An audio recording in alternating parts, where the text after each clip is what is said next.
जी हाँ दोस्तों, अब आपका ढाबा, होटल, रेस्टोरेंट वगैरह पर खाना खाना महंगा होगा, क्योंकि होटलों के लिए 1 अप्रैल 2025 से ही बड़े बदलाव, नए नियम लागू होने जा रहे हैं। दरअसल सरकार ने जीएसटी के कुछ नए प्रावधान लागू करने का फैसला किया है, जिसके चलते एक तो अब बड़े होटलों में खाना खाना महंगा होगा, क्योंकि वहाँ पर आपको 18% तक जीएसटी देना पड़ेगा। इसके अलावा अगर आप कहीं छोटे रेस्टोरेंट में भी जाओगे ना, तो वहाँ भी आपको 5% अतिरिक्त जीएसटी टैक्स देना पड़ेगा। और एमनेस्टी स्कीम में भी आखिरी तारीख 31 तय की गई है। क्या है ये स्कीम? और 1 अप्रैल 2025 से ही होटल पर लगने वाले जीएसटी और इनपुट टैक्स क्रेडिट की व्यवस्था में क्या क्या बदलाव होने जा रहे हैं, आइए देखते हैं थोड़ी इन्फॉर्मेशन विस्तार से। और हाँ, वैसे जो लोग अपना खुद का कोई बिजनेस करते हैं, उन लोगों के लिए भी एक बड़ी खबर आ रही है। साल 2025 से ही बिजनेस को लेकर भी जीएसटी के लिए कुछ नए नियम लागू होने जा रहे हैं, जिसमें एक तो सरकार ने फैसला लिया है 20 करोड़ से ज्यादा टर्नओवर वाले जीएसटी कारोबारियों के लिए ये बड़ा अपडेट सामने आया है। नए साल 2025 में मल्टी फैक्टर ऑथेंटिकेशन यानी MFA अनिवार्य होगा। इसके अलावा भी नए साल 2025 में ई-वे बिल और ई इनवॉइसिंग सिस्टम को लेकर भी एक नया अपडेट जारी हुआ, जिसके तहत 20 करोड़ से ज्यादा टर्नओवर पर MFA 2025 लागू होगा और 5 करोड़ से ज्यादा का टर्नओवर रहा तो MFA 1 अप्रैल 2025 से लागू होगा।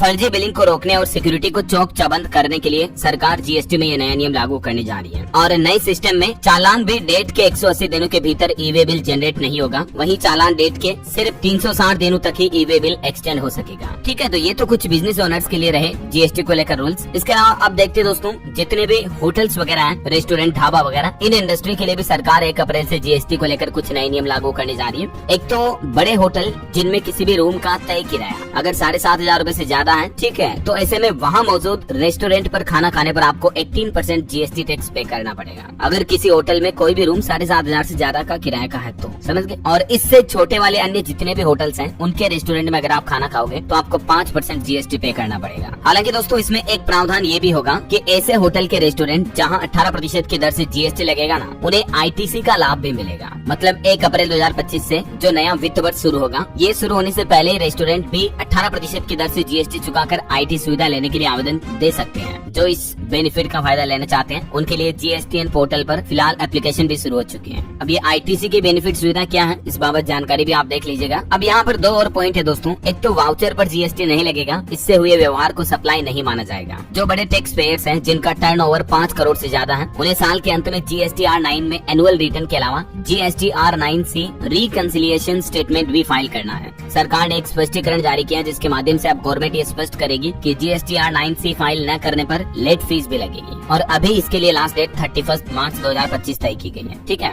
इसके अलावा 24 दिसंबर 2024 को बीते महीने भी जीएसटी काउंसिल की जो 55वीं मीटिंग हुई थी, उसमें कुछ फैसले लिए गए थे। आपको पता होगा, पॉपकॉर्न वगैरह पर जीएसटी बढ़ाया था, पुरानी गाड़ियों के बेचने पर, डीलर पर लगने वाले जीएसटी में भी बढ़ोतरी की थी। तो ये कुछ हाईलाइट्स अपडेट मैंने आपको पहले बताए थे DLS न्यूज चैनल पर, राइट। अभी जो ये जीएसटी को लेकर नया लेटेस्ट अपडेट रहा, उम्मीद आपको जरूर जानने मिला होगा दोस्तों। और हाँ दोस्तों, आप मुझे कमेंट करके बताइए कि आप कौन से राज्य में रहते हैं, ताकि मैं आपके राज्य सरकार द्वारा लिए हुए कुछ बड़े फैसले, नई योजनाओं की जानकारी भी आपके मोबाइल तक पहुंचा दूंगा। और बाकी तो इस वीडियो को लाइक और शेयर करना, को सब्सक्राइब करके बेल आइकन जरूर दबा देना, रोजाना ऐसी इन्फॉर्मेटिव काम की जानकारियाँ देखते रहने के लिए। ओके, ख्याल